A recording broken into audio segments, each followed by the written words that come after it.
When Raila Amolo Odinga shook hands with William Samoei Ruto and they formed the broad-based government, and Raila subsequently donated persons to help Ruto in the capacity of different ministerial positions, Raila called them experts. One of those experts was John Mbadi, serving in the treasury. They explained to members of the ODM, especially from the Luo community, that the whole treasury had been transferred to Nyanza in Homa Bay, and that money was now literally sleeping in Homa Bay, ya kwamba pesa inalala Homa Bay. That has been the campaign in Nyanza, and it has been explained that all the predicaments, the financial predicaments that have been bedeviling the Luo community will soon come to an end because Treasury has been relocated to Homa Bay. Now, today, the ODM party released a statement, and they have now joined other Kenyans in crying foul that some of the monies that have been owed to them, the monies that are supposed to be remitted to them within the framework of political parties fund, are still hanging. The government has refused to release those funds, and they're now accusing President William Ruto and the Treasury of failing to comply with court orders, and they're now saying that they will sue John Mbadi, they will sue William Ruto to comply with court orders to release the funds. Without much ado, I want us to go straight to the press release that was read by Sifuna himself, and I want us to read just paragraph 1. Before you do that, allow me to request you to subscribe to our channel and click the notification bell. Please don't go away without liking and sharing our videos. Ladies and gentlemen, without much ado, allow me to delve on this straight to paragraph 1 press release by the ODM Central Committee, August 28, 2025. It says, the Central Committee of the Orange Democratic Movement, that is the ODM, met today, August 28, 2025, to deliberate on key matters affecting the party and the nation. The committee received and adopted the financial report for the 2024-2025 financial year and commended the National Treasurer together with the National Secretariat for their excellent stewardship and prudent management of the party's resources. Of concern, however, is the continued refusal by the National Treasury and Parliament to comply with the law on political parties funding and failure to settle the debt owed to ODM, which now stands at a whopping 12.6 billion shillings. The committee has resolved to explore execution proceedings against the National Treasury for recovery of this amount. Now, what exactly is execution proceeding? It is the legal process to enforce or give effect to a court's final judgment or order. I repeat that. It is the legal process to enforce or give effect to a court's final judgment or order. In other words, the ODM is now threatening to sue President William Ruto, to sue Treasury to enforce this order. Ladies and gentlemen, allow me to delve into this because this is very funny. Kama wao ndio wanalia hivi na walituambia ya kwamba pesa sasa inalala Homa Bay. Kwa hivyo watu ambao wanatoka Homa Bay, Wajaluo, sasa mjue pesa iko, and they are still crying foul. What does this mean to us? Because apparently there's a problem. They could be crying like this. And this is an open admission that the fact that John Mbadi is coming from the Luo community, it doesn't necessarily mean that Luos will benefit directly by mere fact that is the treasury boss. And I think those who have been making noise ya kwamba pesa inalala kwenyu must now understand that even the ODM that donated John Mbadi is now crying that Mbadi is in that treasury. Kama angekuwa na hizo powers ya kusaidia watu kwa sababu pesa inalala Homa Bay, hiyo ingekuwa inafanyika.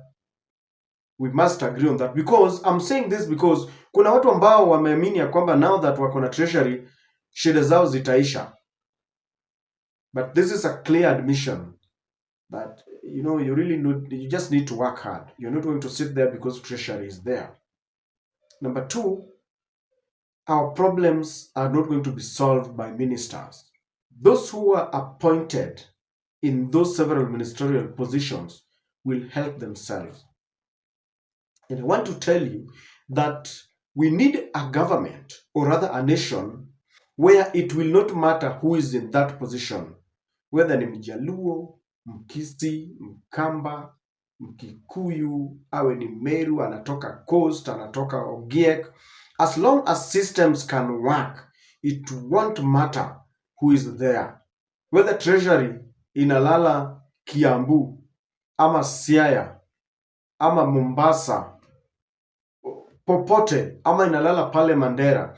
We need systems to work, a government of inclusivity where once you have been elected as president, based on the fact that all Kenyans are taxpayers, you will attend to them and divide the national cake equitably. And I think that must come home. Wacha hii kelele ya pesa inalala kwetu. Because ODM would not be crying for like this. Number two, these people are in this coalition government, the broad-based government. Is there support that the ODM is getting from their partners? Because they are in this together. Why can't they rally the other partners so that they bring this motion to compel John Mbadi, to compel William Ruto to release this fund? And did you see the amount of money that these parties are given? How much is it? Let me just look at it again. They are saying 12.6 billion Kenya shillings. It's a story for another day because it is in the constitution. They have to be given money, but if you ask me, that money is just too much.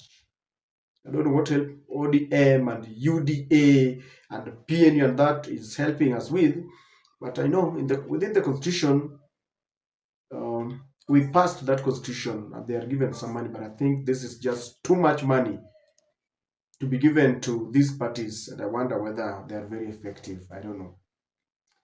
So why can't they rally support from the other partners to help them? Let them just tell Kimani Chungwa, you are the majority leader. Why can't Kimani Chungwa just sit down together with Junet Mohammed so that they can bring another motion to compel Treasury to release these funds? They are not helping each other. Now, I also think that there is no money. Pesa inaingia kwa mifuko ya wenyewe.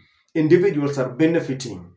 A lot of money was stolen from the e-citizen.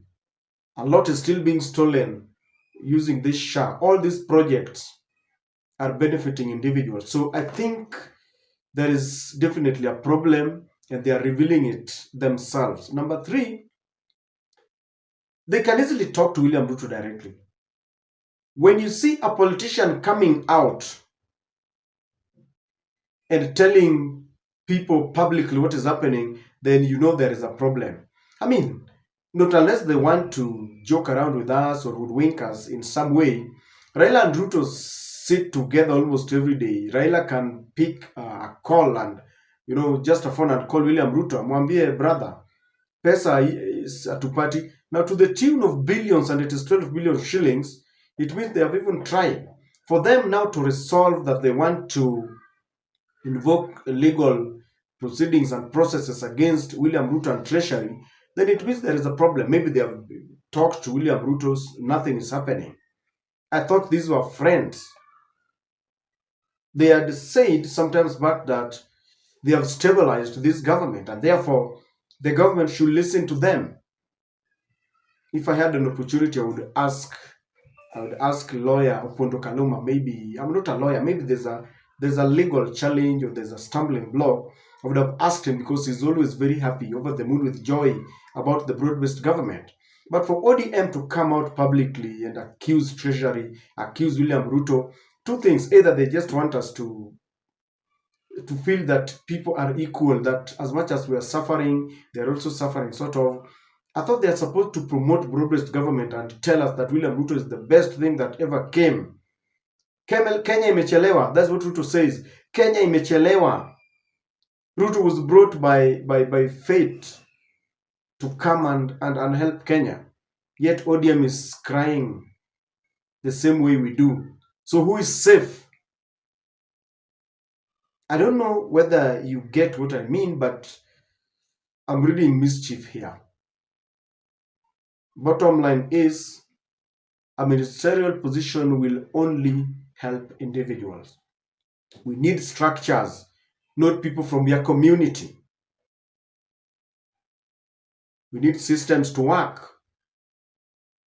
We don't need this situation where if you are not supporting the government, you are neglected. You're supporting the government, you lead delegations to State House, and you sing praises, then you can now share from the national cake. That is not the way to go. For Kenya to grow, the way William Ruto says that he wants to turn around the economy and take Kenya to the next level, we need to change our attitude and our politics. We don't want to see people in State House singing praises. This is a Nyayo era thing. We want to be in a nation where it doesn't matter who the president is, that you must beg for your shares. No. Let us be in a nation where you are automatically a shareholder after elections because you pay taxes. I don't know what to think, but that is my take.